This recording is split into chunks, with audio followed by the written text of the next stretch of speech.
Miami University has announced that they are increasing tuition on the incoming freshman class. Today we have Miami University student Charlotte Waldron to tell us a little bit about how this is going to be impacting fellow students at her university.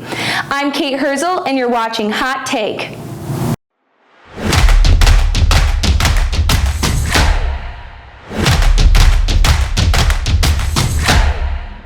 Yeah, absolutely. So Miami University of Ohio is increasing their tuition for their incoming class of 2027, and they're increasing it 4.6% for their in-state students and 3% for their out-of-state students. This is the highest amount that we have seen an increase since 2006, so this is definitely very concerning, and we're not entirely sure where this is coming from. They're citing inflation and mental health fees as the reason for the increase in tuition for their incoming class, but it's not entirely clear to us what those mental health fees might be. We're not sure if that's mental health services for their students or training for their staff. So it just hasn't been very transparent. And to be honest, I found out about this from a news article, not from the university themselves. So it's definitely very concerning.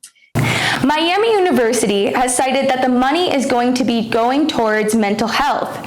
Do you believe, as a student who was on campus during COVID, that Miami University is personally responsible for the increased mental health problems on campus because of how they dealt with the COVID pandemic? Yes, absolutely. We were locked down like a lot of schools for about 18 months. And during that time, we had absolutely no in-person student organizations. I know I personally find a lot of my social interaction and I connect with students during those student activities and student organization meetings. And so to not have those definitely had a huge impact on my mental health. And to this day, there are still some professors who, although they might not entirely ban their student organizations from meeting in person, they definitely heavily discourage it.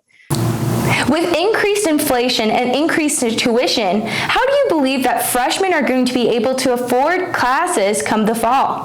I don't know if that's a question that any of us know the answer to. I know I personally commute to campus and I spend over $60 a week between getting to school and work every week. And so for incoming freshmen, while they may not have to commute to campus, they probably will have to get some sort of job, but paying for that, when gas is so expensive and there's also a tuition hike, is definitely going to be very difficult. And this is something that's impacting Americans across the country. Inflation has continued to rise, and it is very frustrating because it just doesn't seem like something that the Biden administration is taking very seriously. It was so great having you on, Charlotte. We really appreciated having you here. I'm Kate Hirzel, and that was Hot Take.